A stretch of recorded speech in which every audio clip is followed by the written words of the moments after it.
Oui, c'est un métier passion, clairement. C'est un métier qu'on ne peut pas faire sans conviction, qu'on ne peut pas faire si on n'aime pas l'être humain, tout simplement. Et c'est ce qui fait qu'on ne se pose pas de questions. Et que dans des situations comme ça, quelqu'un a besoin de soins, on va le soigner. On ne va pas se préoccuper sur l'instant de son ethnie, de son origine, de ce pourquoi il est blessé. On va prendre soin.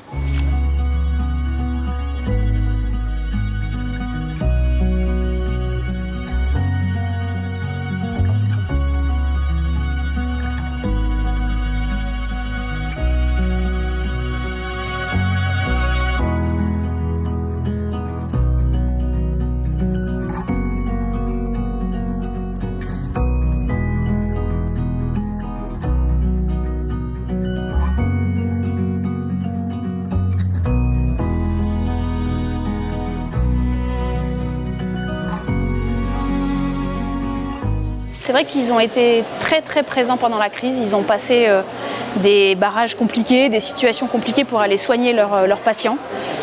Ils ont vraiment vécu des choses difficiles pour maintenir le niveau de soins. Et donc c'était important de les remercier aujourd'hui. Au-delà de ça, de parler de leurs conditions de travail, de les écouter et puis de parler de ce que fait la province pour essayer que leurs conditions s'améliorent.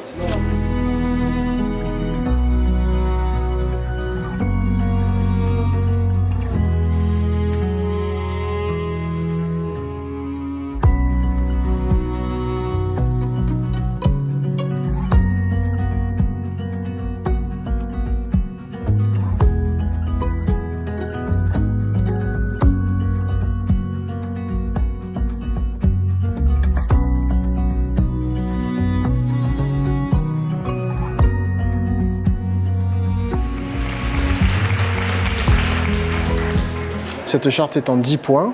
Elle va reprendre le fait que les infirmières ont besoin de rémunération, ont besoin de reconnaissance universitaire, ont besoin de prendre en compte la science infirmière et enfin ont besoin, et c'est peut-être le point le plus important, j'en parlais tout à l'heure, de rentrer dans un processus de décision. Aucun système de santé au monde qui fonctionne ne fonctionne pas sans les infirmières. Si les infirmières ne font pas partie des organes décisionnels, ça ne fonctionne pas. Ce n'est pas moi qui le dis, ce sont des études internationales, c'est l'OMS, c'est le Conseil international des infirmières, etc. Donc il s'agit de marquer, c'est la charte pour le changement, il s'agit de marquer le pas en disant avant, ce n'était pas bien, ça ne fonctionnait pas.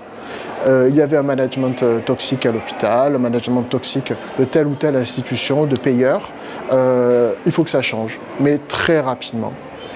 Donc, au-delà du symbole, en disant on reconnaît votre engagement, maintenant ce qu'on attend, c'est des actes.